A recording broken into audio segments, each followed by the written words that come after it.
Showtime. Welcome to the show, everyone. I'm Brent Holland. Welcome to Night Fright. Tonight, folks, we're going to be looking at dreams. Now, as I look at the studio window tonight, the rain is coming down in virtual sheets. It's a great night, folks, to settle in, get a coffee going, get a tea going, get a juice going, get a beverage of your choice going, kick back, folks, stick your feet up, relax. For the next 2 hours, we're going to be looking at dream interpretations. Now, do our dreams offer up a way to, quote-unquote, see into the future? Now, everybody I know has had alarming dreams where they wake up in a cold sweat, and they all say the same thing. It seemed so real. Now, what is even more terrifying is when those very dreams actually play themselves out in their very lives. Tonight, our guest, Chris McCleary from the National Dream Center, joins us to reveal the work they have done in collecting dreams from around the world and interpreting them to perhaps show us a glimpse into our own futures. Chris, welcome to the show. Thank you so much for joining us, my friend. Well, thanks for having me, Brent. It's an honor to be here. It's very good to have you. I'm hoping the weather where you are is far superior to the weather that we're entertaining tonight. Well, it sounds like it is. I'm looking outside, and it's not your best landscape out there. A lot of clouds, completely overcast, but at least it's not coming down in sheets. Okay, so you know what? About that. So the whole country of Canada is coming down to visit. Did I tell you that, Chris? you expect the kind of like loads. Mexico. There you go. Yeah, wait till the winter time, and then we'll probably do it for serious. Chris, let's start off right away. What's your most memorable dream, and what led you to analyze it and then start interpreting it? Okay, well, I'm going to go back all the way to I think it was about 8 years old. I was taking a nap in front of the fireplace. I remember my mom was in there cooking dinner. So it was a little bit later, probably around 5 o'clock in the evening, and I was dreaming that I was actually over in the kitchen. I was right next door, and in my dream, I started noticing that my mom was going towards the refrigerator, and somehow I knew that if she opened the door, all the contents were going to come out. So I was running towards her in my dream, and I was yelling, "No," but she wasn't listening. And she opened up the door, and sure enough, everything just started tumbling out of the refrigerator. And as these big bottles and glass was falling to the ground in my dream, all of a sudden, just as the things were about to hit the ground, a big loud noise, kind of took me out of my dream and woke me up. And so there I am, kind of in shock, like, what was that? No, wait, where am I? The kitchen's right. Whoa, you got to be kidding me. That noise came from the kitchen. So I run over to the kitchen, and sure enough, everything is all over the ground. And just like my dream, it was almost like I was out of my body in my dream, kind of watching things happen for real. All the same contents, like the jelly jar was broken and the milk was spilled everywhere, eggs everywhere. I had seen basically real-time life while I was dreaming. So that was it was very early in my life. It got me interested in dreams. And then I kind of went into, life. And I entered the military particularly. I kind of had a creative upbringing. I had a mom that was very artistic, and she got us into creativity, but I kind of lost that skill. I'm going into the military for about 21 plus years. And then I married during the military, I married a wife that has a lot of precognitive dreams.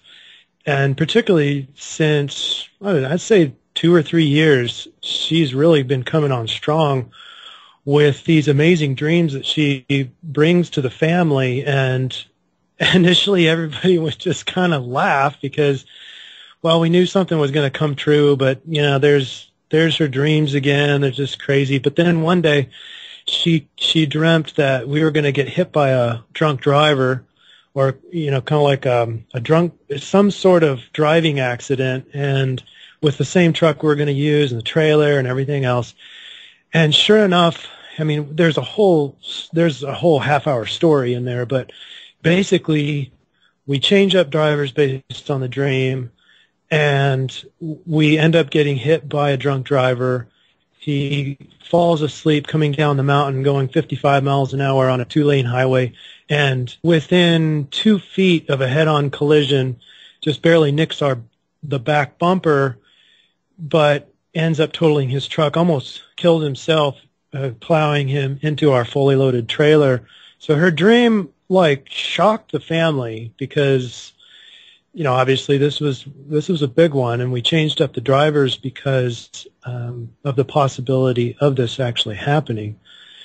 And so really so the basic is in her dream, her dad was driving, so he's almost getting into the 70s and a little older, so reactions are a little bit slower. His eyes aren't quite as good as they used to be, and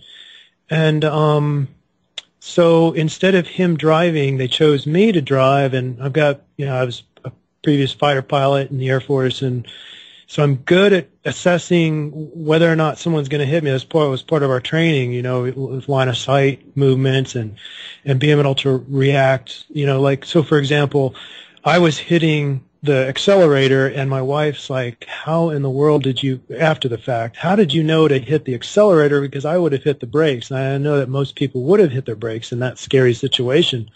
But based on my training, I hit the accelerator instead, which probably saved our lives. And so basically, so her dream caused us to change drivers and probably saved 7 lives that night. A head-on collision going 55 miles an hour with a fully loaded trailer means that everybody in that accident would have died. So anyway, that's wow. That's kind of the biggest dreams. And there's a lot more of them. But Chris, first of all, thank you so much for your service. Well, thank you. Thank you very much. It's much appreciated, keeping us on both sides of the border very safe. And to our Canadian forces, folks that are listening right now as well, thank you as well for your service, folks. Thanks to all of the people who wear a uniform. They keep us safe.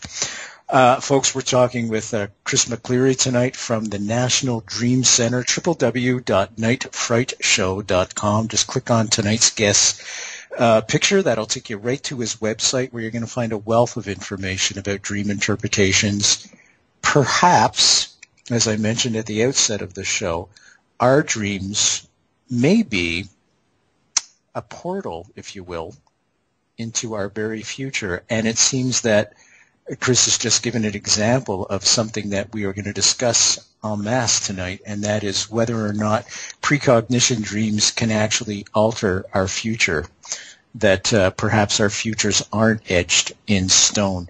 I want to talk a little bit now about 9/11 and some of the things that have come across your desk. Now, I'm going to preface this because for a long time during 1999, I kept having recurring dreams about Montreal, where I grew up. And the scenario was much the same. It was just buildings burning after being bombarded. And I'm just wondering, did you get a rash of these type of dreams prior to 9/11? No, I wasn't part of the National. In fact, the National Dream Center was not even in existence then. It was actually created in 2010. So no, I can't. But I do know that we've started a little bit of a few different dreamscapes. It's what we call dreamscapes, and yes, we investigate things like 9/11, the missing Malaysian flight. Yes. And we haven't gotten a lot because 9/11 is so old, but there are a lot of dreams out there. We're just trying to get some people to bring those dreams in so that we can study those a little bit better. We actually have more dreams in the Malaysia flight, and that's just incredible. How well, let's go there. What I don't know. Some of the common themes that come up that people have been having? Well, the one theme is that it's on land. That's the first. That's all. That's 100% of our dreams. No, there's not like hundreds of them. There's just there's a handful of maybe 10 of them that are in that dreamscape. But there's a lot of comments and replies and everything. It's pretty lengthy to read it already. But yeah, the first one came out. The first dream we had in our dream base came out about 2 weeks after not even 2 weeks after the missing plane. And the dreamer actually had her kids were on the plane, but this was just in the dream. This is not in real life. So she's dreaming her kids in the dream or on the plane, but she's not on the plane, and so they go missing, and she goes all over the world to try and find out where they are. And while in real life, she has a friend from Uzbekistan it's the Ukraine, I believe. And in the dream, he was there and they were together and he had like a little piece of paper that had the coordinates on it. And she kind of tried to look at the coordinates, but then she woke up and she was like really bummed out. And so she made an intention to go back to that dream the next night, and she was able to find the coordinates, and she goes into Google to put, she wakes up and then puts the coordinates into Google, and apparently it's Kazakhstan or one of those stands out there, and she talks about how it's either underground or it's being camouflaged so you can't see it from the air. And then now you have all these other dreams that talk about in a bunker. There's a bunker one, and that kind of matches up. So underground and under camouflage, and sure. And so let's see. Yeah, I'm trying to recall the others, but they're all similar in that the plane was on land. And what was interesting when I went in to talk to George Norrie on Coast to Coast, he actually mentioned that there was one of his, I think it was his intuition or I can't remember his source, but he talked about that he thought it was on the land as well, even though one of his remote viewers had said it was on the bottom of the ocean. That was you must be clairvoyant as well, Chris, because one of my questions for you tonight was, what is the difference between dreams and remote viewing? Now, remote viewing is more of a conscious act, I would suspect, whereas dreaming, you don't really have a conscious goal, if you will. It just kind of comes to you. But essentially, are we accessing the same energy, something that perhaps Carl Jung would call the collective consciousness?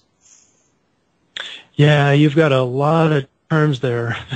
I hope I don't forget, because I want to cover them all. First of all, consciousness and being conscious in the two different regimes that you talked about. Yeah. You can be fully conscious in a dream. That's called lucid dreaming. Lucid dreaming means that you know that you're in the dream, and you can actually, the gauge on how lucid you are is determined by how much you can control in the dream. If you're controlling everything, like you're controlling what people look like and what their names are and everything, and the outcomes in the dream, then you're fully 100% lucid. You can go anywhere. You can ask anybody questions about the future and that sort of thing.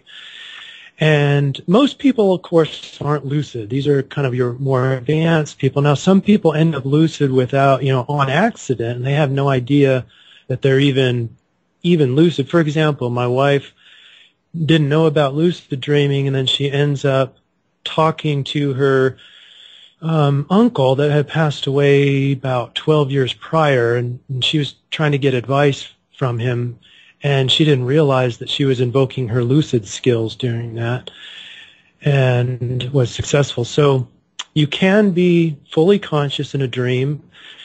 And is it accessing Carl Jung's collective unconscious? That's really the whole point of what we're trying to do at the National Dream Center, is not necessarily proving that it exists. Kind of the premise is we're kind of beyond that. Do precognitive dreams predict the future, and do they exist? We're kind of beyond that. There's there's a lot of important work, or a lot of people studying that question, but we're kind of beyond that, and we're already making the assumption that, yes, dreams can predict the future.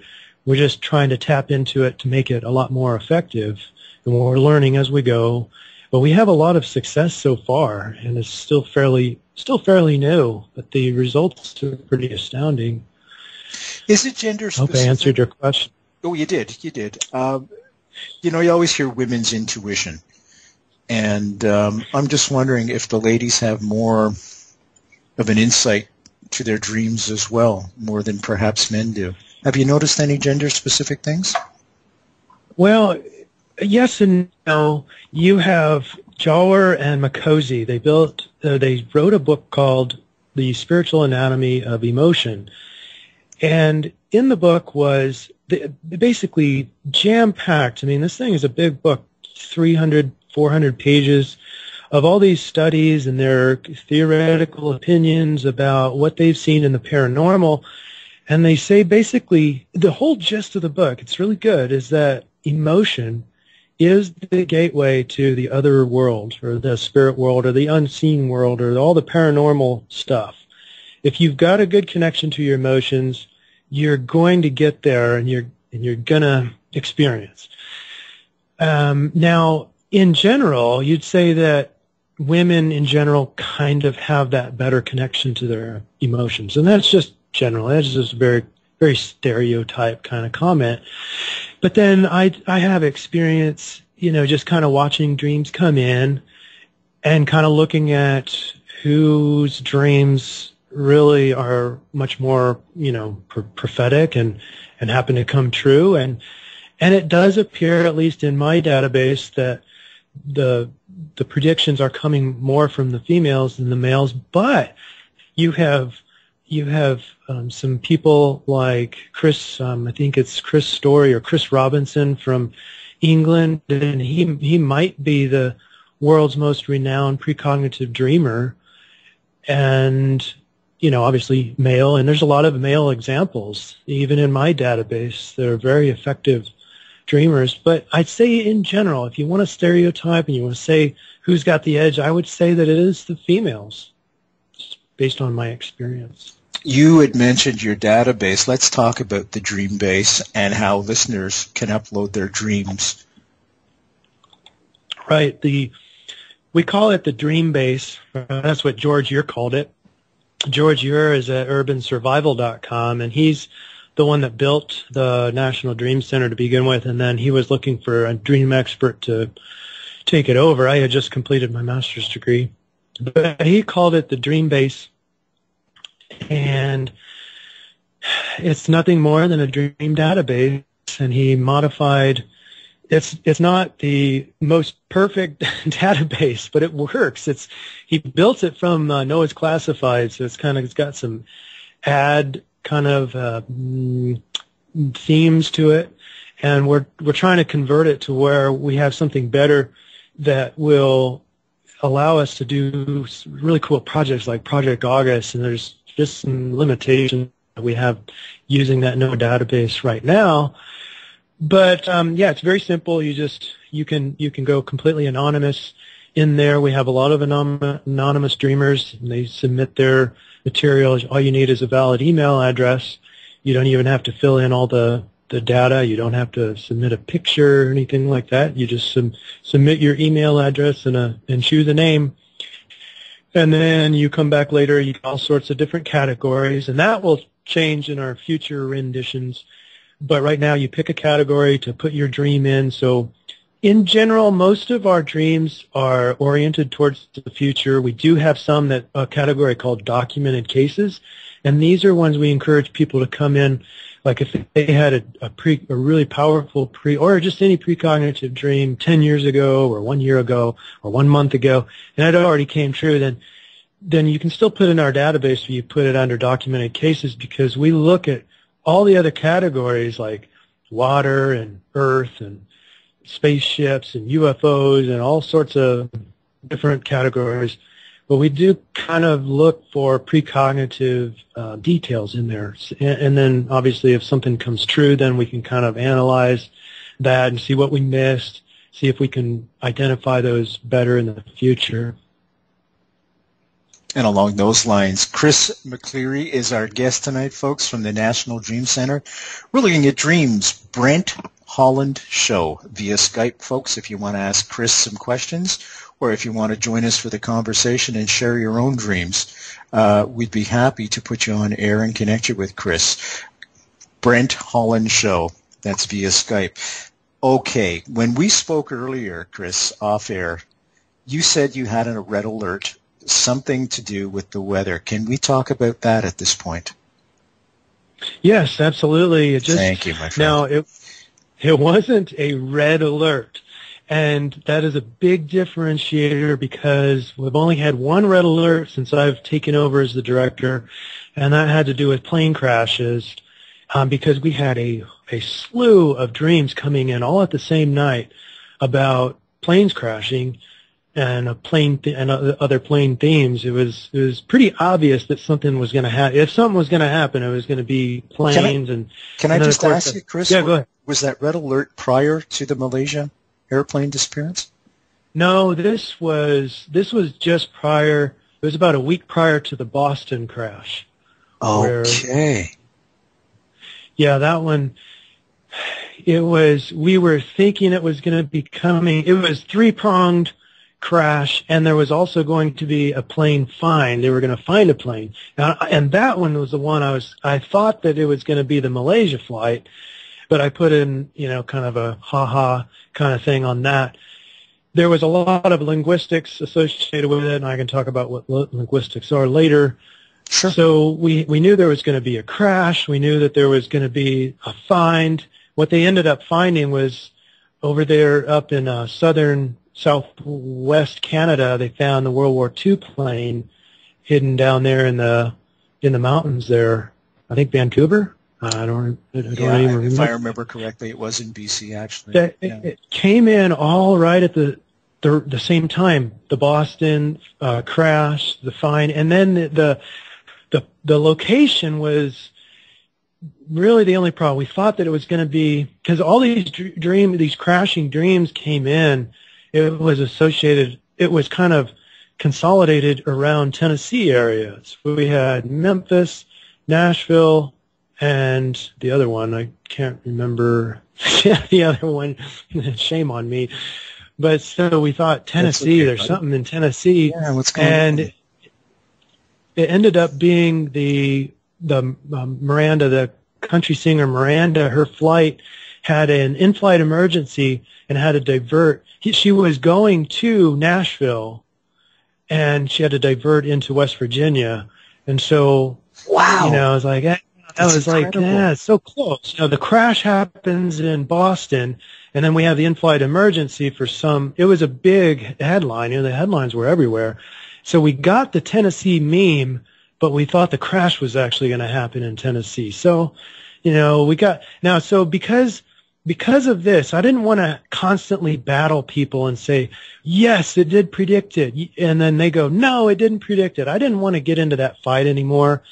And so I built what is called Dream Seer score. Not like I had a lot of people arguing with me anyway, but I developed a Dream Seer score for all these dreams. And basically, a score of 0 means that nothing came true. So I predict that it's going to an airplane, it's going to crash, and it's going to be in Tennessee. And then it's an airplane, and it crashes, but it's in Boston. So, okay, the location was off. So it's not a 0 because part of it did happen. So 2/3 of the equation happened. And so 5 is the highest you can ever get. 5 is like nobody can doubt it because there's dates on it, there's locations. There's no way that anybody can deny that the prediction was exactly correct. And I would expect that we'll hardly ever have a perfect 5 just because the location and times are the most difficult parts of the prediction process. But anyway, that one, the Boston one, was pretty high. That was, I think, about a 3.8. And we assess based on, all those things I talked about, location, time, and the details. Obviously, hopefully, if we can get a name even, those would be like the level 5 kind of dream seer scores. And so, yeah. Okay, so now we're going back to the weather. To the weather, yeah. I started off the show talking about the weather, and and when we had spoke earlier, I put 2 and 2 together, and I thought, wow, what's going on here? Should I get my life raft ready? Yeah, well, yeah. Okay, so I only had issued 1 red alert, and that one turned out to be a fairly high dream seer score. And so now we have some more linguistics coming out that suggest some sort of weather issue. We've got weather issues and potential pole shift. And now, of course, I know a lot of the listeners are going to say, yeah, we've been hearing about pole shifts for years now, and nothing's happening. And well, what's interesting is this meme is coming in several different ways, and I guess now is the time to talk about the different avenues that I have. I have many different ways that I'm looking at these dreams. I look at the actual content. So, for example, one of our latest dreams was this lady in the Gulf Coast of the U.S.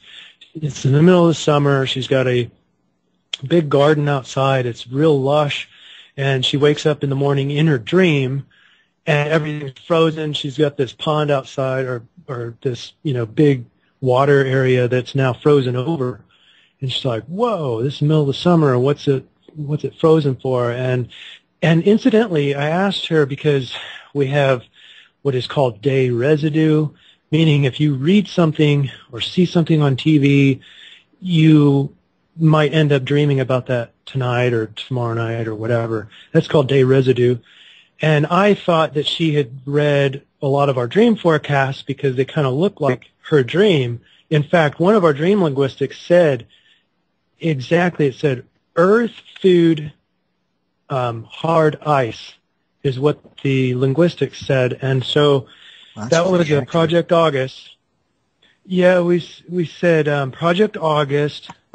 That was a Project August linguistics run, and so we hypothesized that in August there's going to be some sort of crop loss because of unexpected frost.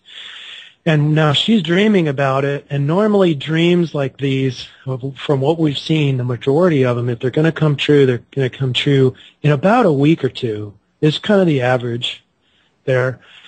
And so then we have now 3, since this last one that I put out this morning, our third linguistics run where equator, the word equator, was making a run towards the top, and now, as of this morning, was in the top word in the geo function, the geo category in the dreams.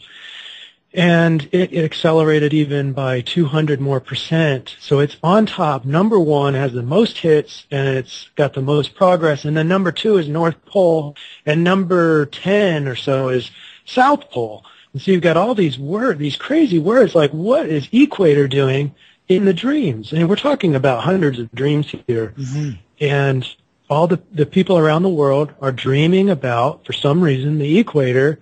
They're dreaming about North Pole and South Pole. And so the obvious conclusion there is, are the poles shifting? So I did a little bit of investigation and find out that there is indeed acknowledgement by mainstream. Even NASA says that the North Pole is moving, and now you get into the wandering magnetic north and that sort of thing, and then beyond that, because it's kind of normal for it to just kind of wander around in a little circle or here and there. But when it starts moving in a straight direction, now all bets are off because it's clearly moving in a certain direction, and that's the case now. It's moving in a straight direction. But what's even more important is you got this technology, and you can go on Google or whatever your search engine is and type in swarm and NASA and analysis of the poles, or you can write in swarm and poles, and what will come up is one of them will be looks like an electromagnetic field. So you've got the different colors indicating the strength of the magnetic field and where it's the strongest. it actually, at the top and towards the North Pole, and it's separating into two separate amoebas. And so in essence, you have the North Pole separating into two poles right now. And that was coming out at the end of June, that news there. And so, you know, I was, okay, so now we have several dreams, actual content. We've got linguistics from the Project August material, and we have dream linguistics from 3 weeks in a row. People are dreaming about not natural disasters, but just important points on the globe that, you know, typically you think of when you think of the poles shifting, you think of North Pole and South Pole, and that's what they're dreaming about. So I put out a yellow caution instead of a red alert, because this dream linguistics that I'm talking about, that portion is fairly new. It's only about a month and a half old that we've started doing this, and it's like categorizing what people are dreaming, and it's very historical, and we just kind of assess what kind of big topics. Like I look at emotions, I look at numbers. By the way, numbers is interesting because 7 keeps coming up. It's come up 3 times in a row now. Yeah, and that. What's interesting here is in the past when I first started doing it, number 1 was number 1. Number 2 was number 2. Number 3 was 3. And it wasn't, I was like, okay, is this going to be the standard now? Like, big deal. Well, all of a sudden, 7 pops up as number 1. Like, that's important. What does that mean? And then, you know, so I'm trying to look at all the headlines, you know, and trying to figure out if that means something, so that do you think when I see that next time, some kind of biblical reference? You know, 7 is a big number in the Bible. I'm just curious if that might be part of it. Speculations. Yeah, let's see. The research that I put together is, you can find that on, let's see, I think it's the last week's job. I put out one dream forecast a week now because of lack of time. I used to do it once a day, and then it got busy. But anyway, this number 7 is, we are not the only ones who have seen this phenomenon. In fact, it was the head of the IMF, the new head, the female, I apologize, I don't remember her name, but she, in a briefing in middle of January 2014, she got up in front of thousands, maybe millions of people on TV, and she started talking about numerology. And of all things, she talks about the number 7, right? And she goes through 2014 as you add up 2 plus 1 plus 4 equals 7, so it reduces to 7. And then she talks about the 70th anniversary of the IMF, and she talks about this thing called 7, and how important 7 is.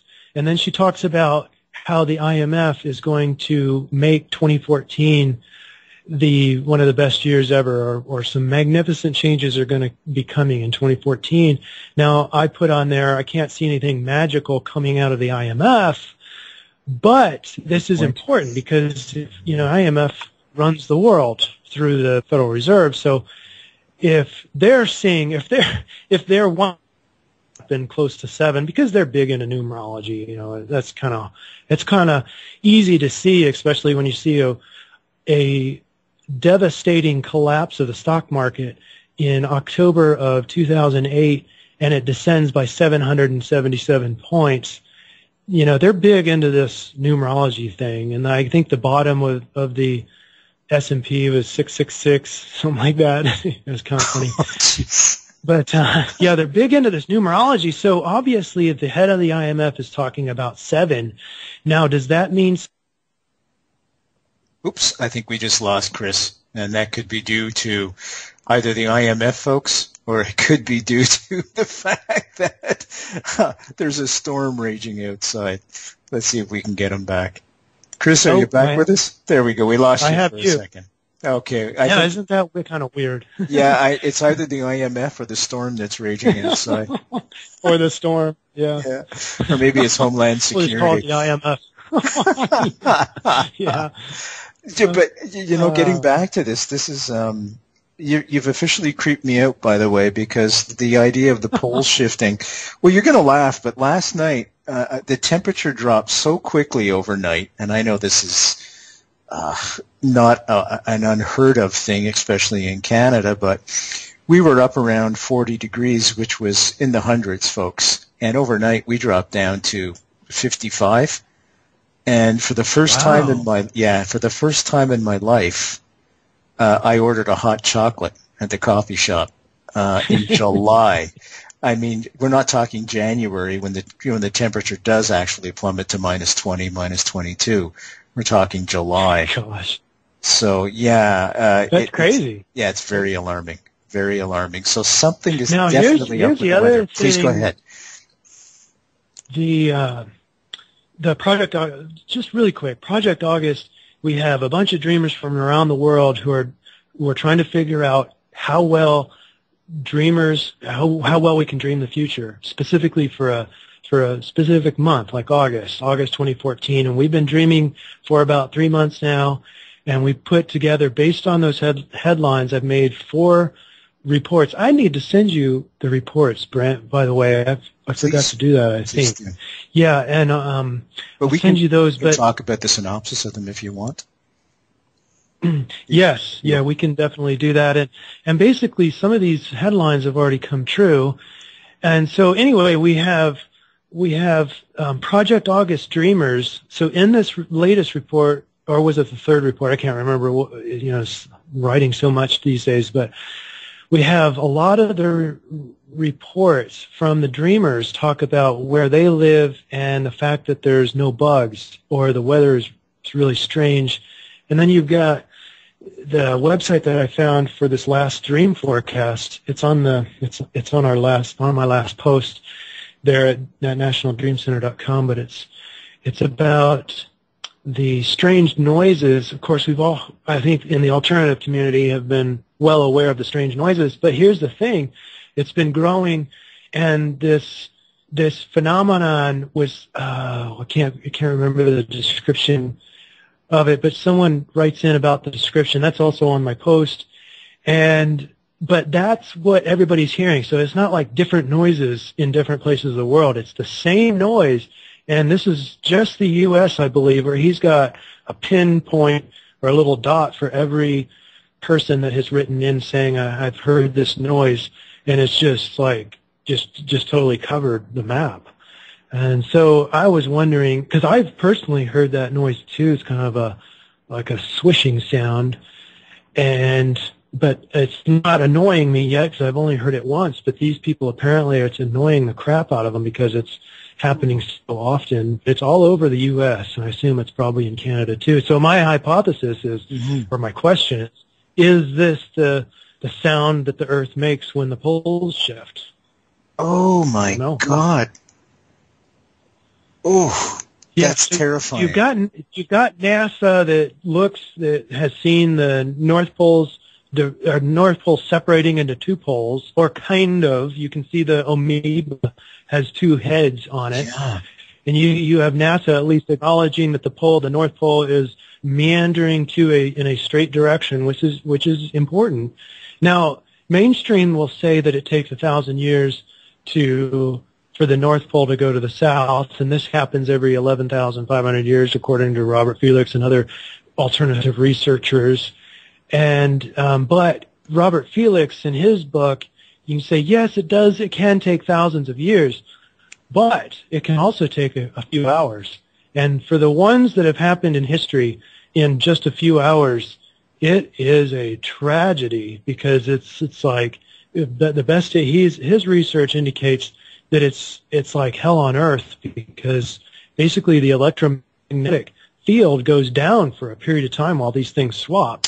And it might take days for them to switch, or it might happen really fast, in which case the whole electromagnetic field goes down, the sun bombards the surface, and now there's no protection because there's no atmosphere. And so there's no climate. What does this world look like? And apparently, some other researchers indicate that perhaps this is the time when the diamonds hit from space, because diamonds are from space, all the minerals and everything.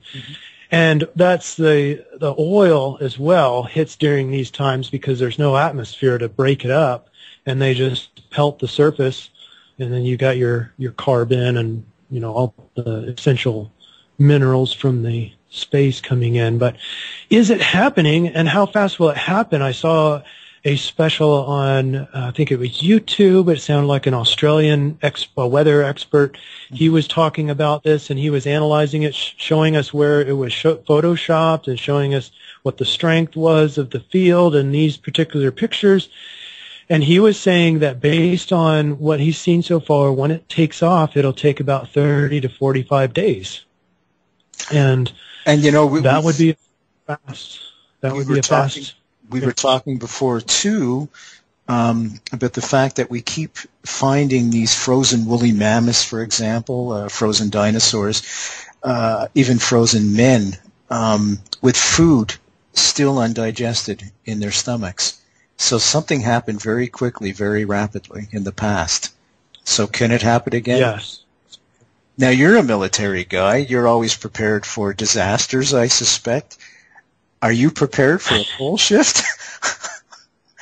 I don't think anybody's fully prepared for a pole shift or an economic disaster, both of which, by the way, are inevitable.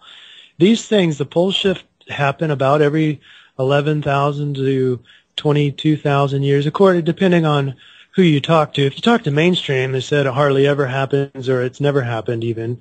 But that's old science. New science and the better science says that it's regular, like the sun, those has, I think, 11 poles, and it shifts every month or something crazy like that. It shifts all the time, and it's just natural. These heavenly bodies, the poles shift, period, dot.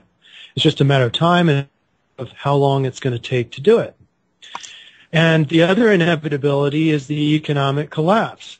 It will, if they don't do something, it will collapse because of the system that they've built. And actually, if you want to go deeper, it's a system built by design so that it will collapse for, a bigger end is what they want. But that's up for grabs on when that's going to be. But I think we're in that terminal phase too. In fact, some of our memes of Project August include this is kind of an economic farewell. We have one dream called "The White House Sells Everything Off," and I thought that sounds very metaphoric, extremely metaphoric. Geez, and I thought we were in trouble during the Cuban Missile Crisis. This sounds like it's going to be far, far worse in terms of catastrophe. Yeah, we also have another meme which is gaining a lot of strength lately is the connection between church and death. And initially it was the actual dream content showed that some high-level priest or somebody in the Roman Catholic Church will perish, and the church was mourning. That was the concept of that one dream. But then other dreams came in, and it started, this kind of feels a lot more metaphoric. And so I included both in there just to be sure I covered the bases, because I don't know quite sure yet if it's going to be a death, an actual death, or kind of a death of a religion or a death of a dogma. I don't know yet, but we're starting to get a lot of warm-ups already, and the Pope himself is tearing it up.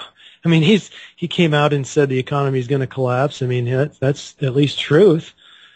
And he also came out. There's also some other memes in there, like the first transgender priest was preaching gave a sermon at the National Cathedral in Washington, D.C., and that was in late June. So a lot of these themes, a lot of these memes are coming true. There was a big uproar in not the Catholic Church, but that other denomination. I can't Anglican? remember. But perhaps the Anglican Church of England? No. Presbyterian? No, it was another Protestant church. Anyways, that's okay. Yeah, There's tons of them, Baptists and whatever. We can go through some of the other memes. Well, I was going to ask you about the WebBot project, and if you have had similar confirmations to your findings through the WebBot project. And I guess we should start off and explain to the folks what the WebBot project is. Yeah, the WebBot itself, this is actually, what I'm doing is called the DreamBot, and it's a predecessor, no, not the presidency, it's an offshoot of the WebBot. And the WebBot was Cliff High, George Ure, back in the day, earlier, about a decade ago, building this thing that goes out and looks at language. And based on the language, this is all based on studies that suggest that there's an emotional rise before an event happens. So if we're looking at a TV in a controlled study and we're going to present pictures to you, Brent, and we're just going to measure the emotional response in your body and your psychosomatic responses and that sort of thing. And what we'll notice is that you get a spike of fear or a spike of, a heart rate rise just before we put a picture of some gory event. And this actual spike happens milliseconds prior to the picture being shown. And this was reproducible amongst a lot of different studies. So we see that there's an emotional rise, and so what Cliff High and George Ure suggested was that if they look at the language that people are talking about on the net, and they figure out what kind of the bulk or the most common words are, and we can kind of lay them out with mathematical algorithms, and we can figure out what's going to happen in the future. Well, the DreamBot is very similar to that, but what I do is I kind of take a step out, because the WebBot used actual language, and what I'm doing, I'm also using language, but I'm getting closer, I believe, to the collective unconscious, like you mentioned earlier, where there's no, in order to have a language, you have to have so you have a timetable here. The first happens the emotion, then you use language to describe. You have to use thoughts to recognize the emotion, and then you use your language to describe the event, and then the event happens in that order. But I go back to before the emotion, because something has to happen in order for you to have the emotion. So the collective unconscious is actually pre-emotion, and there's there's emotions in there and there's language in there, but I'm circumventing people's agenda. So if the WebBot is going to Fox News, going to CNN, it's going to all the bulletin boards online, it's going to all sorts of different alternative sites, blah, blah, blah. But there's one thing in common with the WebBot. They're looking at articles, and the articles are written by someone with a conscious brain, and that conscious brain wants something. And what they want is a bunch of people to come to their site to look at this article. So they make it fluffy, and they make it nice. But there's kind of much less agenda. There's hardly any agenda when you look at dreams. It's just a dream.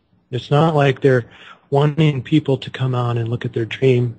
They just present it, or at least in the databases that I grab from. Yeah, the WebBot,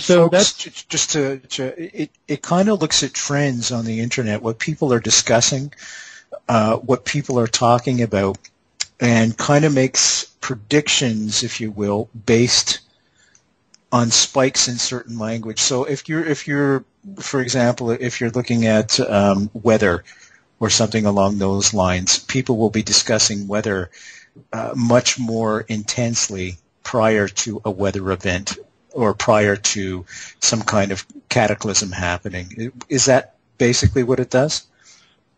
That's very, very well said there, Brent. Thank you. Okay, so, and I'm just wondering, because we're on the subject of weather and you've had all these influx of dreams about weather and perhaps a pole shift as well, has there been anything from the WebBot project that perhaps they see trends towards that as well? Yeah, that's actually something that I forbid myself to review anymore since I took over the Dream Center because, and in the future I won't do this. After Project August, I probably will stop doing that. But what I wanted to do was to try and keep as clear of a mind as I could. So I didn't watch any news. I don't watch any TV, no movies, because when I look at the dreams, I have to look at overlaps, and I have to analyze and look at the linguistics, and I want a clear mind. And I don't want my predictions just to be a simple regurgitation of George Year's predictions, or, I want to stack my cards a certain way because all these people are saying that the poll's going to shift. So, well, there's the National Dream Center climbing on board with everyone else.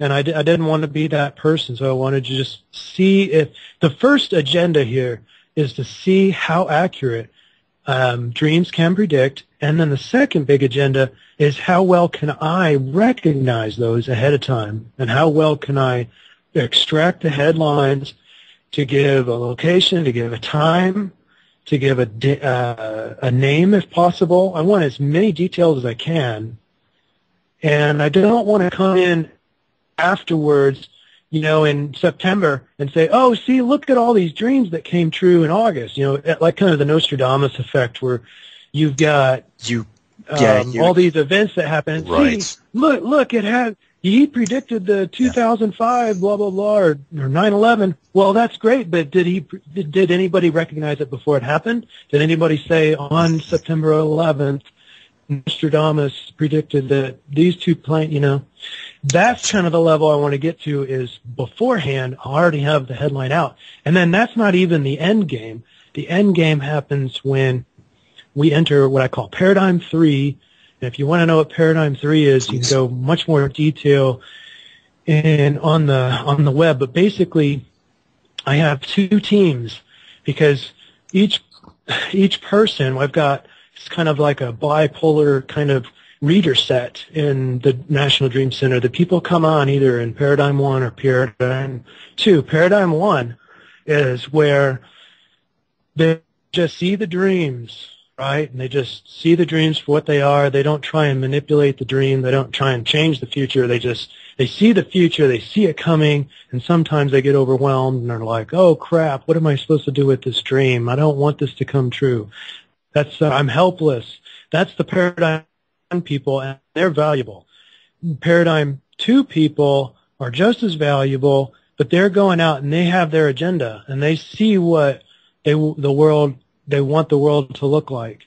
And so now in Paradigm 3 is where we want to end up as the National Dream Center, to where I have a team of Paradigm 1 dreamers, and we basically together we form the future, or we form the highest probability factors for the future, and then we send that information or those headlines over to the Paradigm 2 people so that they can pray, meditate, intend, and focus their energy on the highest probabilities. So if war looks like it's going to break out as the highest probability, they can go against that and hopefully stop that war from happening. Same thing with, a MERS outbreak or Ebola outbreak or some weather event or yada, yada, yada. Yeah, speaking of Ebola, folks, we're going through that right now, actually. Another outbreak of Ebola in Africa right now.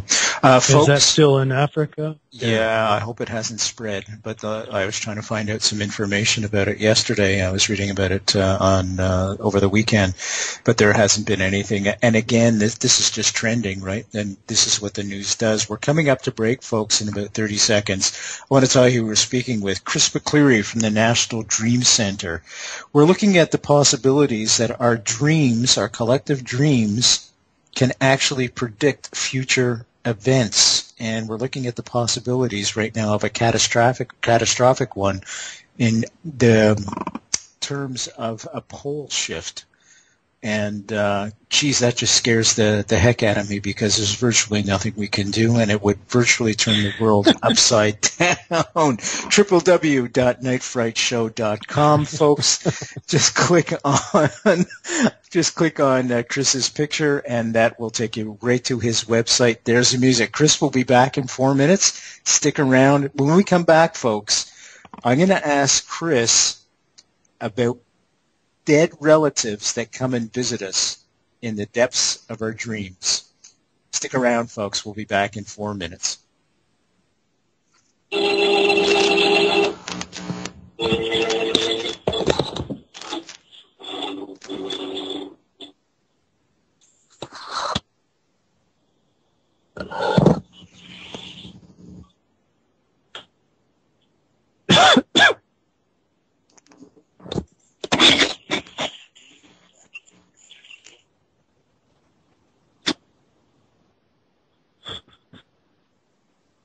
Welcome back, folks. Welcome back. I'm Brent Holland. Welcome back to Night Fright. www.nightfrightshow.com. Click on tonight's guest picture, Chris McCleary. That'll take you right to the National Dream Center. And we are indeed talking about dreams tonight and the possibilities that our collective dreams may just be a portal, if you will, into future catastrophic events, and one of those catastrophic events may be just around the corner. Chris has been receiving a lot of dreams towards weather, in particular visions that people have been having in their dreams of crops freezing, and we know that pole shifting can cause that very, very dramatically. So we'll see what's around the corner for us. Chris, welcome back to the show. Thanks for sticking with us, my friend. Glad to be here, Brent. And when you talked about weather, yes, sir. Interestingly, the highest word in the whole dream forecast was flood. And that's not particularly strange. I mean, we've seen flood and the word flooding and flooded and that sort of thing. But the fact that it was that high and it was growing by 200 and this one was more like 300%. So it's very strong. And then the next highest gainer was the country Ghana, or I don't know how to pronounce that, but I assume it's Ghana. But so I did some research on that. I was like, because remember now this is the newer part of the dream linguistics, so I don't know if there's direct. I'm trying to find the connections here, if there are any. But clearly it's a part of our collective unconscious, and if anything, I'm at least keeping track of what people are dreaming on a mass scale, which I think is going to be valuable later. But anyway, so I'm trying to see what flood and Ghana have anything to do with. Is it trying to predict something? So I look at Google, and immediately comes up is that the Ghana-USA match in the World Cup was almost canceled or almost delayed because of a flood alert. And that was in June 15th. And so that was, okay, so the dreams that I pulled from, the hundreds of dreams that I got for each dream forecast, are only for a week prior to that dream forecast being accomplished. So it's only a week's worth of dreams. So that would put it end of June is when the start of those dreams started. So people were dreaming about Ghana and dreaming about flood after that USA match. It was about 2 weeks later.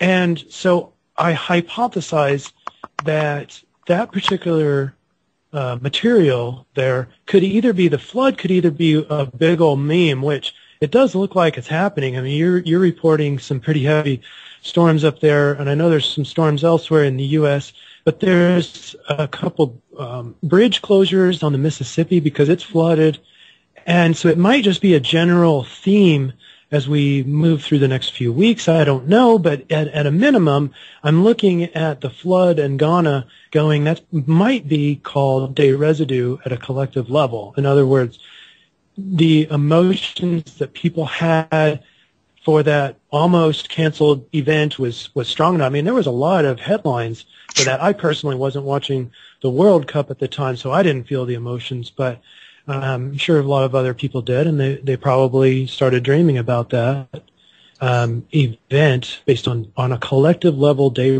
residue. And so we have both. If I can assess that something that people are dreaming about something in the past. For example, if we were doing this, say, in October of 2001, I'll bet you that a lot of dreams in October of 2001 had a lot to do with towers being destroyed, because they were still, still trying to digest what had happened in September 11th. And so that would be called day residue. But when I can't find obvious things in the old news, then I start looking at, okay, so is that just random chance that they're dreaming about flood, or is that predicting something about flood? And so that's kind of the stuff I'm looking at now for that particular part of the linguistics. It's kind of fun, actually. It's fun, but it's scary at the same time because you never know what you're going to come across. Now, I want to ask you, you're a military fellow, and I don't know where you served, but I had a friend who served in Afghanistan who never came home. He was killed with it by an IED. And his mom called me to tell me that he had visited her in her dreams. And I'm just wondering, you always hear people, they kind of predict, especially in a military situation like that, they kind of predict, they say things to the effect that I don't think I'm going to make it through this one, and sure enough, they don't. Do you have any speculation on dead relatives that come and visit us in our dreams? Oops, we lost you again, my friend. There's the, see, as soon as I talk about the military, folks, remember I had mentioned that fact that there's trending? Well, Homeland Security looks for certain words in conjunction with each other. Okay, yeah. I'm back. Thank you. I was just making a joke about trending and Homeland Security looking for certain words that are put together on the Internet, and they blocked us off. Uh-oh, they're talking about IEDs. They better disconnect them. So I'm just wondering, do you get many dreams, many reports of people that have been visited by dead relatives? It's certainly brought a lot of comfort to this woman, by the way, my friend visiting her. Yes, and that's probably why it happened. And no matter what your view is on it, there's a lot of different theories there of why this happens, and a lot of it has to do with the beliefs of the person receiving. And so what you'll see is that happens a lot with these phenomenon inside and outside of dreams are all based on whether or not your worldview allows for it. So if you allow your dead son to come into your dreams, then it's definitely a possibility. My wife experienced, I told her about this capability when I was going through dream school, and she actually tried it to get advice about what we should do with the property that he once owned, we are now residing on, and he showed up, her dead uncle showed up, and she also did it for her grandmother just to see how she was. And then, I have another... What is the process? You say she did something. What is the process? Can everybody do this? Is it? Yes, and it does have a lot to do with not just your conscious beliefs, but what you really, truly believe underneath it all. And Carl Jung would say the unconscious, and some people call it the subconscious, is 95% of our brains and our activities throughout the day are all done under the radar, under the conscious intent. And so if the beliefs underneath it all, so for example, you know that you want to have $1 million. I mean, that's consciously obvious. But really what you've brought up to believe that you can never have $1 million, and so don't even try. And so that's what's really going on in the unconscious brain. Then you'll never have $1 million, even though you want $1 million. And then you intend $1 million, it won't happen because your subconscious beliefs tell you that it will never happen. Okay, so that's the first one, is what is going on in the unconscious? Do you really believe that the sun is still in existence in just a different realm or not? And sometimes, now some spiritual crises kind of happen sometimes when you don't believe consciously or subconsciously that a deceased person is still alive, and they show up in your dreams. That can produce some profound results, and it might end up sending you into the psychiatric ward. And of course, the mainstream psychiatry doesn't recognize this phenomenon, and so then you get put on drugs and probably get put into an institution, depending on how severe it is, that sort of thing. So people are ostracized. And they're ostracized. Now that is changing, and I don't want to paint a bad picture, because that's kind of the field I am going into. Mm-hmm. And there is this path called transpersonal psychology, and they try to explain this phenomenon. For example, if you appear to have schizophrenic delusions, for example, you're not automatically insane in the transpersonal world.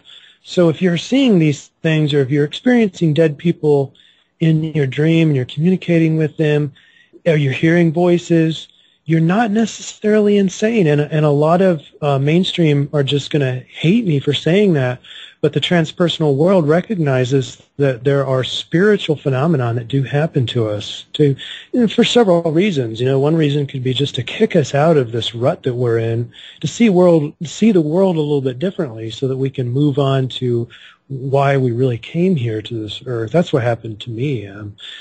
I needed to see the world in a whole different way, and it kicked me out of my old rut, which was the military, got me out of that lifestyle, and got me on the track towards helping people instead of blowing them up from the air, which I think is much more humane way to live. But what are some of the ways you're helping people besides what you're doing through the National Dream Center? Oh, well, that's very synchronistic that you asked that question. I had just... I dreamt about it.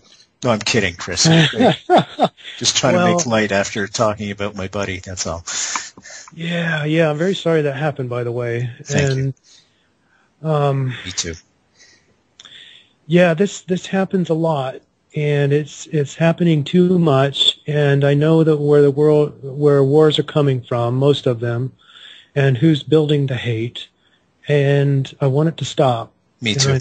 I know what the source is, but I don't fault the people fighting. I was one of them at one point, and I just woke up and figured out, ding ding, I'm fighting someone else's war. Mm. Okay, so now where was I? I was going to answer a some question of the things that you're doing that you've changed. Oh, yes. And directions you're taking now. Okay, so here's what I'm not yet licensed as a psychotherapist, but I'm working on it. I'm working on my fifth master's degree degree to include my military time. And I was just trying to find my mission in life. And my mission in life now is to help people. My mind is for others. And there's no better place to do that than in psychotherapy. And so I am going to start... I've developed a briefing, if you will, to use a military term, for people with bipolar, and I want them to know that there is a chance that it's not a curse, that it's actually a gift. And I have research to show that if it's used correctly and you know how to use the gift, that you can change the world, and that's what the manic bipolar person wants to do anyway. That believes that they can change the world.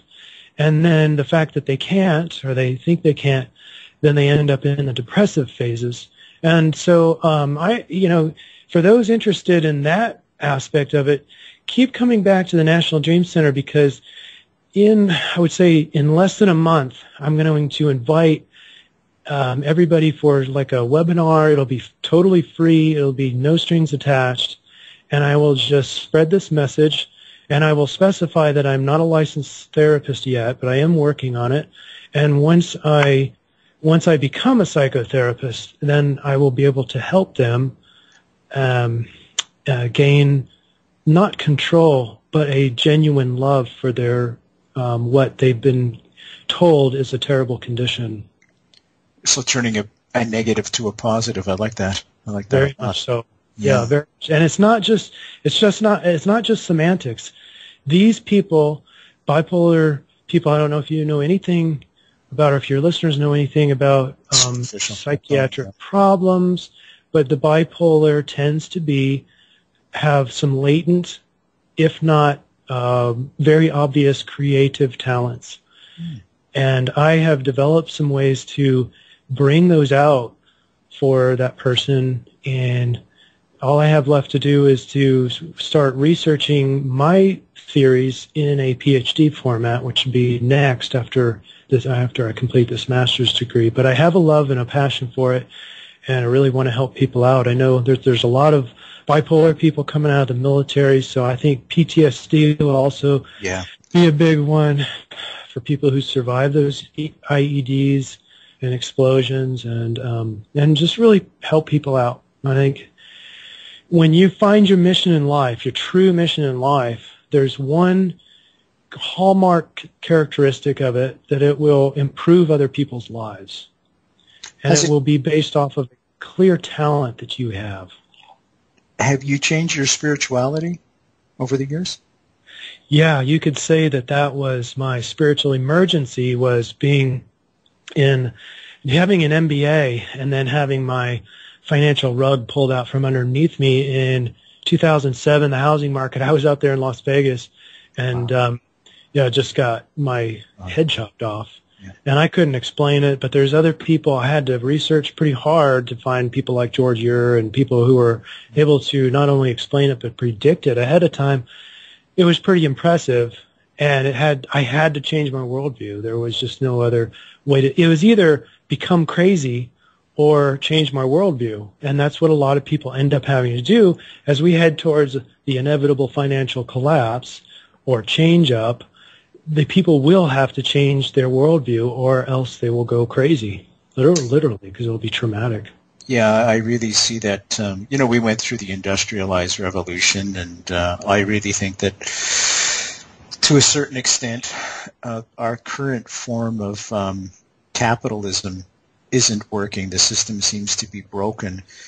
In reflecting on the vast difference between those with and those without, 1% controlling 99%, it seems to be flying in the face of democracy and the whole idea behind democracy. It seems that we've recreated some kind of royalty system again, some kind of control system.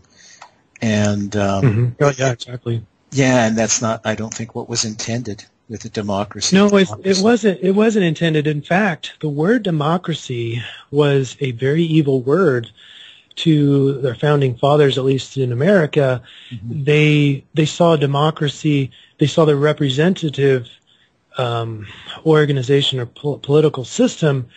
There's two types of democracy. You have a voting system where the majority wins, but then if you have a social system, social economic system, where the democracy or the majority always wins, then you have an evil control system, and that's what's overtaken. They were most worried. The founding fathers were most worried about that concept of social economic system becoming a democracy, because all of a sudden, you can see this when you have a democracy the way that we do. And by the way, we're spreading democracy around the world through these wars, and it's like, no, don't do that. Because what happens is you start seeing the symptom is that you have all these little special interest groups that have to go fight for their rights. Because in a democracy, the majority rules, right? And so the minority don't have any rights.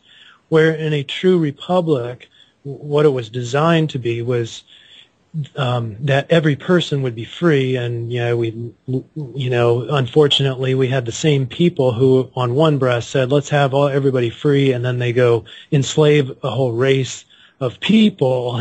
So it's a tough system, and the corporate usuries have taken over the system also. But you do have that handful of people at the very top who kind of contrived the whole thing to begin with.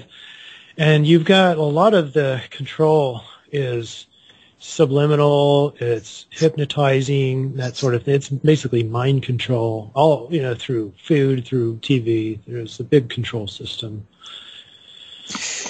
Do you get many people writing in with recurring dreams? I'll tell you, I've had recurring dreams since forever I can remember, and that is being in the Holocaust and being chased by Nazis, and eventually I succumb to the Holocaust. Do you have things of that nature, people reporting in? No, not in particular. Okay. Yeah, but I am familiar with recurring dreams, and there's something in there that there's a hidden gem in there, and it's recurring because you haven't figured out what it is yet. And some people just want to ignore, want it to go away. And you can do the Band-Aid effect, and you can intend to not have those kinds of dreams. But remember, if you intend to not do something, or if you intend to not have a certain dream, then you actually attract it. So you have to actually avoid the not part of it and try to attract what you do want. So I want to dream about a cat, or I want to dream about a dog, right, instead of dreaming about somebody's head getting chopped off.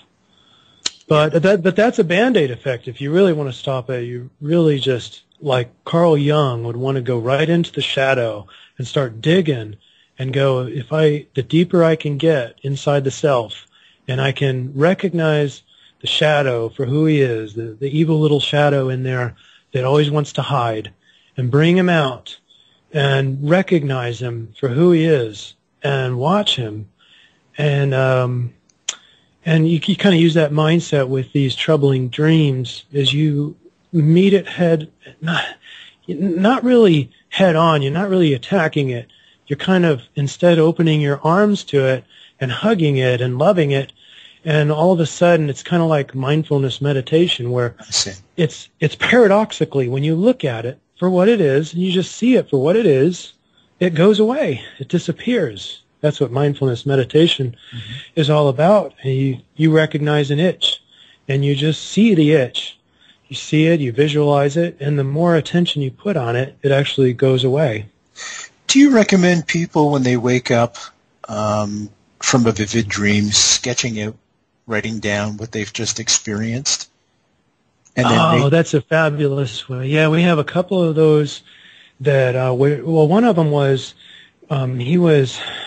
he had kind of a foreign edge to his dreams. He's from Germany. He speaks English, but his English isn't perfect. So he wanted to display this city that he walked to, this village that he walked through in his dream, and it was basically a drought. It was a ghost town because there was no water. And so he sent in a picture of it to describe what the houses look like. And it was important because the houses ended up being southern homes. So guess what happens now in Project August? The big theme now is these droughts, these southern droughts in Texas, in California, and Phoenix. All these, Las Vegas is another one. Lake Mead is about halfway down, and I posted on that. So it's a growing meme, and his dream really portrayed that very well, all through a picture. That's pretty frightening again in itself. Now, given the nature of this show, Night Fright, we've had folks on that have experienced alien abductions, and it comes to them sometimes in the form of a dream. Do you receive things of that nature as well? Yes, we have a whole slew of categories there in the dream base. And if you go into the main site and you hit dream base on the menu, you'll be able to see all those categories. And one of them is like UFOs, aliens, that sort of thing. And they're that's chock full of old dreams in there all through the years. Now, is this people just trying to sort things out, do you think? Or do you think there's something actually more to it? There is I didn't hear that last word. They naturally what? Do you think that this is, when people dream these type of dreams that they're being abducted by aliens, do you think that perhaps they're just trying to sort things out that are going on in their own lives, or do you think there could be something more to it? Yeah. The answer is all of the above. There are some people who have, so dreams work very bizarrely sometimes. They're just looking for connections. Sometimes the subconscious is getting in there, showing the conscious brain some important messages. And in order to do so, they just have to pull from all the symbology that they saw that day in order to display a message. So if you looked at a bunch of material like some book about UFOs or aliens, then there's a good chance that that message from the subconscious is going to come in the form of some alien, and it'll look like you're being visited by an alien, but really it's just your subconscious talking to you. Then there's another case where people like my wife never watch TV, they don't want to taint their minds with fake emotions or extraneous stuff that don't matter, or be swayed by the agenda from mainstream media or whatever. And so, but then she still has a horrific dream, or in some cases, she never had an alien dream, but other people have, from a clean mind, they still have an alien dream. They can really be visited by an alien. Now, you also have CIA having the capability to affect dreams. I don't think this is very common, and I don't know if I even have any dreams in my database. You can't, how do you tell, first of all? And, but they do have that technology to make a voice in your ear that sounds from the outside and not even on the inside of the head. And, no, I don't think that's very common either, but the point is that the capability exists. So you've got a lot of options there. It can be a real event, because when you're in the dream, your body and your brain is in a delta, very slow mind state. I mean, we're talking 3 hertz, real slow, and real slow frequency. And so you, some say that your body automatically leaves every night, and so you really have a out-of-body experience when you're doing astral travel, when you're doing lucid dreaming. You're mostly in that same regime. You're in between theta and delta, which is much below the waking mind. And so when you're in that frequency, you're going to see some strange things, and a lot of those have to do with your belief system. So if you believe the world is extremely evil, there's demons everywhere, well, there's a very good chance that when you enter the astral realm, that you will experience those beliefs. You'll experience the demons. It's not a figment of your imagination per se, but it is based on what you believe is possible and what you've been ingrained with throughout the years, that sort of thing. And now, when there are exceptions, there's a lot of exceptions, and so when you hit an exception to that rule, that's when that spiritual emergency happens, or it gets you to see the world in a new way, because you have to change your worldview to add in that phenomenon or that experience. If you don't change your worldview, then you drive yourself crazy, because you have to split your mind, you have to split your personality in order to allow that experience to still have taken place, but also allow you to still maintain your worldview. You have to split your personality. That's what the CIA mind control thing is all about, is splitting people's personalities through trauma, repeated trauma. It's known to purposefully split their personality to where then they can program one half of you, and the other half doesn't even know that it's happened, that you're killing somebody else. You don't even know that the other half of you is killing somebody else. Is that the MK Ultra you're referring to? Yes. Yeah, and I'm sure there's much more advanced at this point. Jeez, that's terrifying. That's really terrifying when that comes out.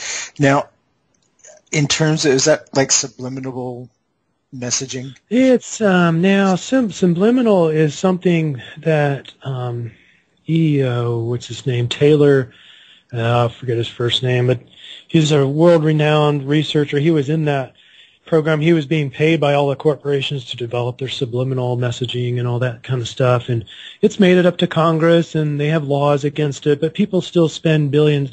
The corporations are spending billions of dollars on subliminal messaging, and so you still see, well, you don't see it because it's subliminal, but if you looked carefully, you'll be able to see the sex in the vodka bottle or that sort of thing, or when you're going into the mall, you won't be able to hear it, but it's training you to say, don't steal anything. But they don't say it in negative words like that, but you get the message. That's the message. And the effect is there is programming going on. There's programming going on, and it's effective. Now, it's not effective for 100%. It's not like, so when they first did this in the theater, they did a split-second thing of Coca-Cola or popcorn up on the screen right before the movie, and their sales of popcorn went up. It wasn't a tremendous amount, but it was statistically significant, so they kept on doing it. And it's very, subliminal. So if you're open and accepting, then you'll get programmed. But it won't program. That's creeping me out to think that, while we're sleeping, that we could be being programmed to do certain things that we wouldn't even be aware of. That's very, very creepy. Did you experience anything along those lines or witness anything along those lines during your military career? Not that I know of. I didn't make it into any. I was read into a lot of black programs, but they were mostly geared towards flying programs, and I see. I don't know of any. I wasn't chipped or anything like that, and I verified that through a biofeedback machine. But is there any of those programs or operations that you were on that you're able to disclose at this point?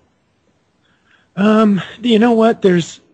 I've learned a lot of better stuff since I've been out without being read in, because I think it's part of the kind of the control grid where you're getting read in to higher and higher levels. And I was pretty high, but I still was pennies compared to Area 51. I was just south of that by about 30 miles, and there was some of my best friends were read into Groom Lake and Area 51.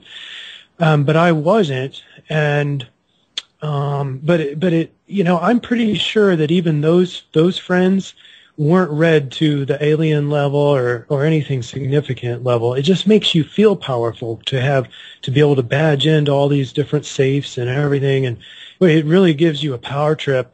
But I look back now and I go, of all the information I know now, like Tesla's technology, for example, mm-hmm. I would rather be with the knowledge that I have now rather than still being read into those quote-unquote high-level black programs, because they were ridiculous.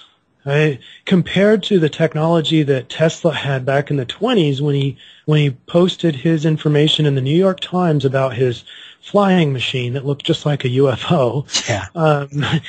That's 1920s, for God's sakes. We're almost coming up on 100 years. Yeah, it's true. And you guys are reading me into some stupid thing that hardly ever works, and trying to beef me up and make me feel all good like I know everything. And so, I think it's part of the control grid, actually. Interesting. You touched on MK Ultra before, and I go back to Sirhan. Sirhan, I just written a book on the JFK assassination, and there's a big, huge Montreal connection there with MK Ultra at the Allen Memorial Hospital, where a fellow by the name of Dr. Hertogs started the program for the CIA in the late 40s and the early 50s, using LSD and mind control and mm-hmm. those respects. And it's funny because he went on to New York City, and when the Warren Report came out, Lee Harvey Oswald, one of the psychiatrists that had examined Lee Harvey Oswald when he was young, 14 or 15, Lee Harvey Oswald, was this Hertogs fella, and it was his testimony that kind of solidified the fact that Oswald was a malcontent, if you will, and he was unstable. Wow. Yeah, wow. So that's a big, huge connection. Lee Harvey Oswald. Yeah, great connection. Yeah. And Sirhan and everything. And, it's funny because Oswald was spotted in Montreal just prior to the assassination. Sirhan, of course, we know many people suspect he was under mind control when he killed Bobby Kennedy. And Dr. King, we know that James Earl Ray was also spotted in Montreal just prior to the assassination of Martin Luther King. So there's a lot of connections there. And how about John Lennon? Do you have any connections there? No, I haven't been able to find anything so far. But I am always on the lookout for things because, like you, I don't believe in coincidence. I believe in synchronicity. And where there's smoke, there's usually fire. Yeah. You know what I'm saying? So, yeah, there's a lot to be said by if something's happening in the world, it's because someone wants it to be happening. yeah. And, but there are some accidents out there. War, I don't think, is one of them, but, you know, I could be wrong. Geez, I don't know. I don't know on that one. It's very, very, very disturbing. Now, our dreams, part of our dreams, we not only tap into, if you will, this global subconsciousness, but we also tap into our own subconsciousness. Is there part and parcel, is there a commonality there with hypnosis? When people go under hypnosis, they always try to access their subconsciousness. And again, I'm bringing back that alien thing because a lot of people go under hypnosis to bring out a lot of things that are traumatizing them. Any speculation on that? Yeah, hypnosis is a very effective way to do all sorts of things. It's a very powerful mechanism. A lot of people are scared of it. And, I mean, there's a reason to be skeptical about just about everything because it's nothing more than a tool. And every tool can be used in a good manner and every tool can be used in a bad manner. So you really need to be worried about the hypnotist that you, or the hypnotherapist that you choose to help you out. And what I learned in my master's degree is a concept called self-hypnosis, and that's one of the most powerful things out there because you can control exactly what you want. You can be totally confident in what you're getting because you make all the tapes, you write all the scripts, or you can transcend the need for all the scripts and everything and just put yourself in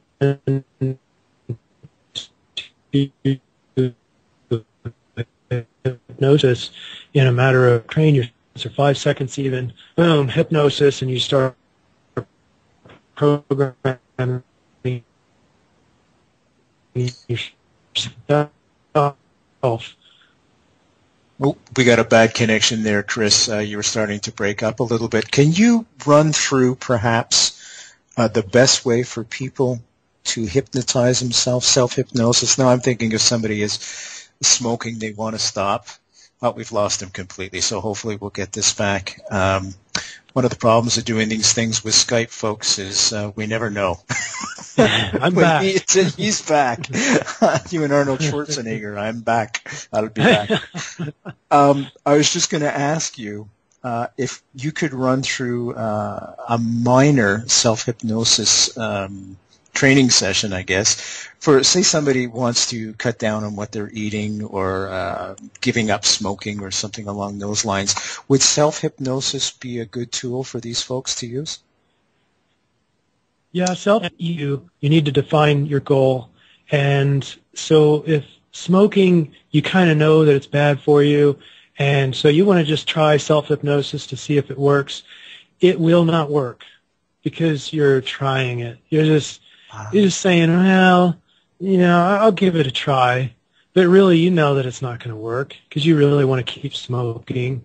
And then you can use the excuse that smoking is just so habitual and I can't do it. So the first thing is to really establish a desire. If the desire is not super duper strong, then self-hypnosis is going to be less effective than just like go to a regular hypnotherapist.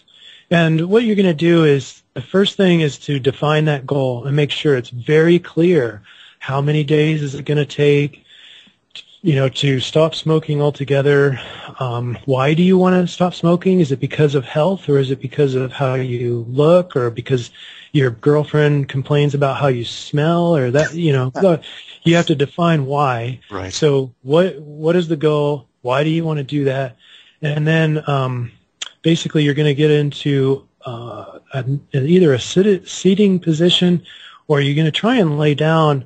But the problem with laying down and getting relaxed is you end up falling asleep. So that takes some practice. Or you can do it right when you wake up. First thing in the morning when you wake up, And you can find a script anywhere online that will help you. You can just read it to yourself into like a microphone or a recorder, and basically it just talks you through relaxing your muscles. You really need to get relaxed. And the reason why is because your brain state is going to go down quicker the more you relax. And you can learn to do that instantaneously over a period of time. So you get relaxed. That means your brain state is nice and slow. You can also get the EEG machines that show you what your brain state is. And that's pretty cool. So you go, wow, I'm down into alpha now. That's pretty cool. And then you hop back up to beta because you looked at it. But the key there is the brain state, because the subconscious kind of has a lever or like a guard there, and it's not going to let any conscious material. It's not going to let the conscious brain in. But when you relax, the border guard kind of goes to sleep a little bit and kind of allows that subconscious stuff to kind of flow back and forth. And so the conscious brain can get in there and start doing some effective programming. And then so on your recorder, you program what you want and not what you don't want. In other words, you never say something like, I don't want to smoke anymore. I will not smoke. I will not smoke. That won't help you, because the subconscious doesn't know the word like not. It doesn't know the negative versus positive. All it sees there is smoke, smoke, smoke. So you're programming your mind with a stronger desire to smoke. And so what you have to say more is, like, for example, my habit will be eating carrots, or sucking on cinnamon sticks, or something like that. And you program your mind with whatever the replacement is, so that, that's your subconscious action. Because when you think about it, when you're reaching for a cigarette, is it really that you're consciously choosing a cigarette? When you're reaching for a cookie or something very desirable, another beer, is it really the conscious brain going, I need this? Or is it just subconsciously you pull out the cigarette and you start lighting it and you're thinking about something else? Well, it's very much subconscious. Those are habits. The habits are all subconscious. And so the basics are, you get your goal. Why do you want to do it? Solidify that in your mind and write it down. Write down the goal. Write down how long it's going to take and what's going to be the end state. Then get in a relaxed position. Learn how to relax your body, and then program yourself with positive intentions on what your replacement is or what you want out of life. So I want to make $1 million. You have to program your subconscious mind to accept that you are worthy of $1 million or $1 billion, So it's changing your belief system one step at a time. Yeah, exactly. Yeah, that's largely part of that subconscious mind. Folks, Chris McCleary from the National Dream Center is our guest tonight. Brent Holland Show, if you want to ask Chris some questions about your dreams. We're looking at the possibilities, folks. Also, Chris has got a database going. You can upload your dreams there as well. www.nightfrightshow. Just click on Chris's picture. That'll take you right to his Dream Center website, National Dream Center website. We're looking at the possibilities. Chris has noticed a spike in certain words concerning the weather, frozen food, and things of that nature. So as an extension, we're looking at the possibilities tonight of a pole shift. And that's where I want to go right back around in circle right now. I'm going to ask Chris, how alarmed are you, based on a scale of 1 to 10, that we may be headed for a pole shift within the next the little short time we have left? Okay, so I have two answers for you. If I look at the material and I don't rationalize anything, I just look at it straight, I would give it like 8, 9, or 10. And then if I include my rational brain and go, how many people have predicted this stupid thing for how many years, and so it tampers it down to like a 4 or 5, so. Are you preparing for it at all? It's a tough one. It's one thing that I'm not going to prepare for because you can't, first of all, you can't tell where the poles are going to go. Now, a lot of times you have the north and the pole south, they just exchange places, but that's not always the case. In fact, one of the woolly mammoth story, that was when the North Pole was actually in somewhere close to Lansing, Michigan, or somewhere in Michigan area. So that was actually the Arctic. And then whereas the North Pole is close to that Arctic area was actually the equator, because wherever the poles go, that's where it spins at, and then where it spins, the centrifugal force makes that middle area fatter, when that becomes the tropical area. And so that shifts. You never know where the North Pole might end up right over my house. And so what are you going to do? Well, I'll just pick up and we'll just start walking. You could be Santa Claus if that's and you'll the know case. that because you've got your compasses. And if it's running all haywire, you'll know where the North Pole is, the new North Pole is. Just trying to think of the catastrophic event. I mean, with that type of thing, I mean, the food production is just going to go right off the scale. I mean, people are going to be starving to death, freezing to death, where they've never had cold weather before, and vice versa. You look at history into Ireland and the potato crops going bad and severe famines and there's a lot of contingencies in the world, and if you kind of build a more of a spiritual approach to the world, you know, I'm more of a spiritual body and a physical presence, things start to be a lot less fearful because, the only thing I guess I'm afraid of is more of the pain associated with leaving. But, you know, I'm not afraid of leaving because I know there's an existence beyond this. Okay. And so that really alleviates a lot of my worries. I've seen, I've seen that we actually attract some of the things to us. You know, if we're constantly afraid, then our life becomes a lot more fearful. And so I dampen that with I don't purposely repress it necessarily, but I have noticed that if I just trust in the flow, not saying that I'm a dead fish, there's times when I actually go out and do things, but in general in life's flow, it's a lot nicer just to kind of go with the flow of life, not talking going the flow with, you know, the socioeconomic system and just letting them control your whole world. And I'm not talking about that. I'm just talking in the general flow.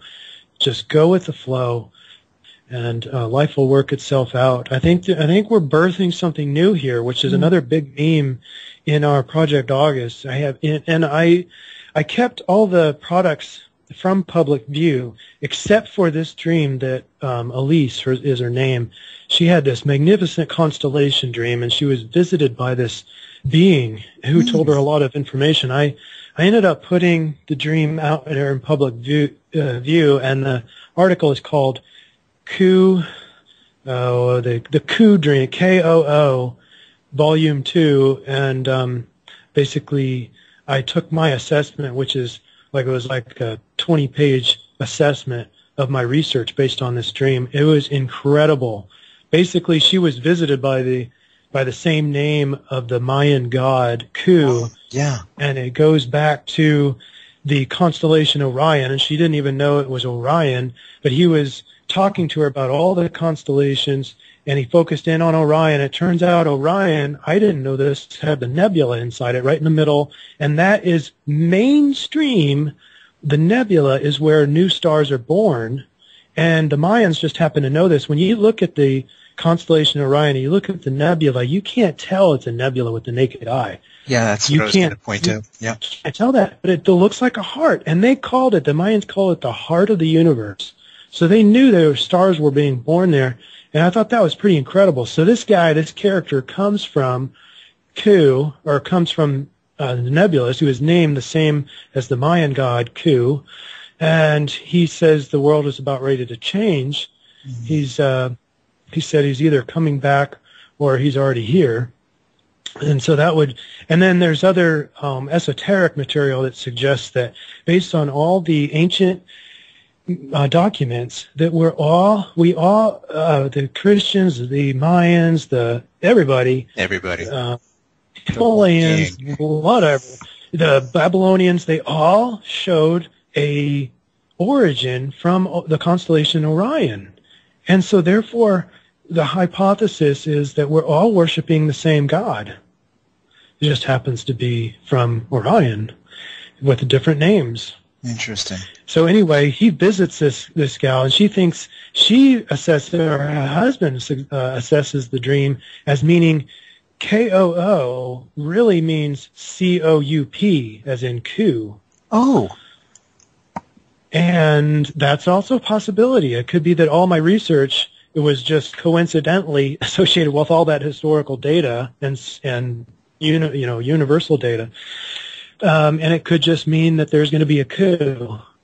But well, I hope it's not here. I would be surprised that something big isn't being. Then the very next dream, she goes to sleep again within just 5 minutes, and she dreams about birth. Like she's birthing all these babies, and her kittens are birthing all these babies, and her friend comes over and starts birthing babies. So it was like Q visits her, tells her the world's going to change, and then she goes back to sleep and says that birth is. So we're looking at a new birth. And another dreamer writes in and says that we've got crisis going on. We're feeling the pangs of birth. We're birthing something new, and a lot of people think that births have to be painful, and so therefore we're feeling that pain collectively. Incidentally, it doesn't have to be painful. As my wife knows, she birthed several kids through hypnobirthing and never had any pain, never had any drugs. Wow. But so it doesn't have to be painful. It's in our mindset. It's in our subconscious that it has to be painful, but it doesn't, and we're going to be birthing something new. We just don't know what it is. Is it going to be the IMF reset? Oh, God, no. Or is it going to be something extraordinarily excellent, and something life-changing? I think the 3D printer is one of those things, and that's a big threat to the current system, I know it is. And there's going to have to be something that comes up to vilify that 3D printer, because they can't have this. If a Canadian soldier paid less than $100 and got a new plastic arm that fully works off of a 3D printer. And so you can imagine, I came from Warsaw, Indiana, which is where all the orthopedic companies are. Can you imagine how pissed off they are that you can just print an arm off? Yeah. They want to make big money, like it's gonna hundreds of thousands of dollars for an arm.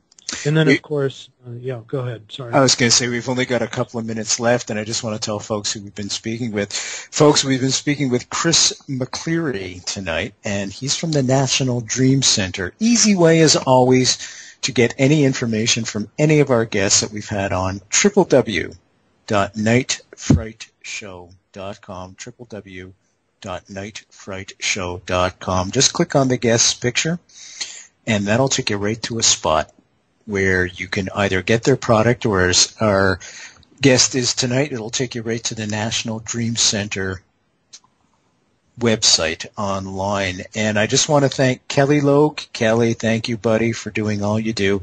Kelly keeps our website up and running, folks. Without him, this show just couldn't happen, and he does it through the goodness of his heart. He's an amazing guy, and he's an author. He's coming out with a new book himself. We've only got a few seconds left. Are you optimistic for the future, Chris? Oh, absolutely. We are going to be birthing something. No, not Night Fright. We got to be scary. No, that's good.